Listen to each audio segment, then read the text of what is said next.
Welcome to The Explainer. Today, we're going to break down a really fascinating way of looking at modern society and why, for so many of us, it kind of feels like something is fundamentally stuck.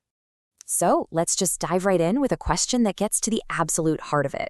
I mean, we've built this incredible world with all its technology and systems, so why does it still feel like such a struggle for so many of us just to live in it?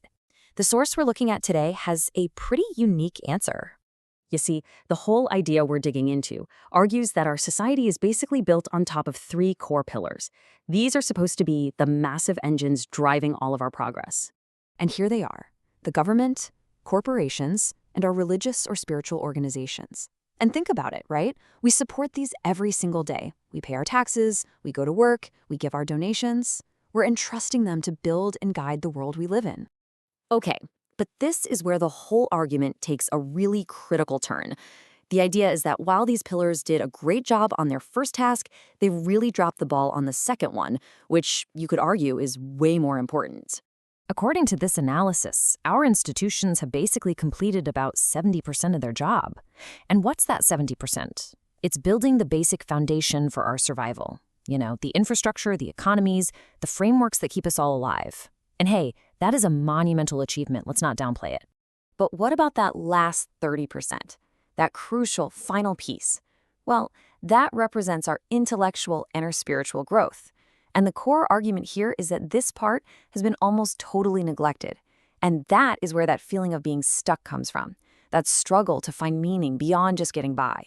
So that leads to a pretty powerful question, doesn't it? If we've all paid our dues into this system, why haven't we gotten the tools for real growth back? The argument goes that for decades, these institutions, especially the spiritual ones, have focused on keeping people dependent, offering comfort for today's problems, instead of empowering us with the wisdom to evolve beyond them.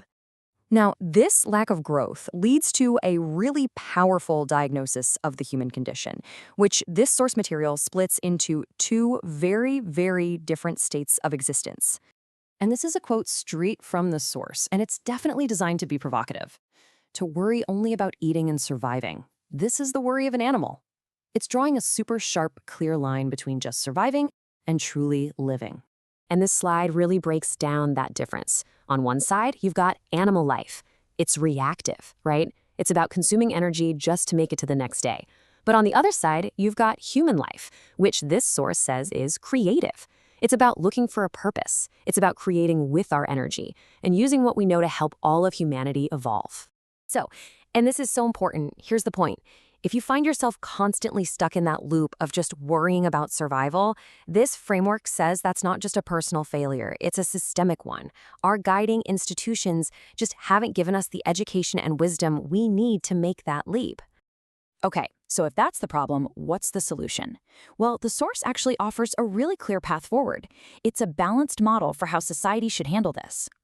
And this visual here shows exactly how that new division of labor would work. It's called the 40-30-30 growth model, and it's a framework for rebalancing who's responsible for our collective human development. Let's break it down. In this model, the government handles 40% of our development, giving us that foundational education.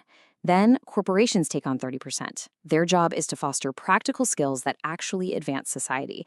And then finally, religious and spiritual organizations are responsible for that last 30%, the part that's been missing, guiding our mental and spiritual growth so we can become complete human beings.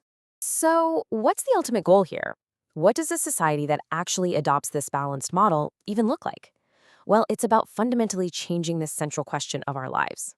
The idea is to move us away from that old survival-based question, how will I eat and get by, and towards a new, purpose-driven one. How can I contribute to humanity? Imagine a society where that first question is handled so well by our institutions that every single person is free to pursue the second one. In that transformation, it's everything. It shifts us from being a society of warriors into a society of leaders. That's the leap.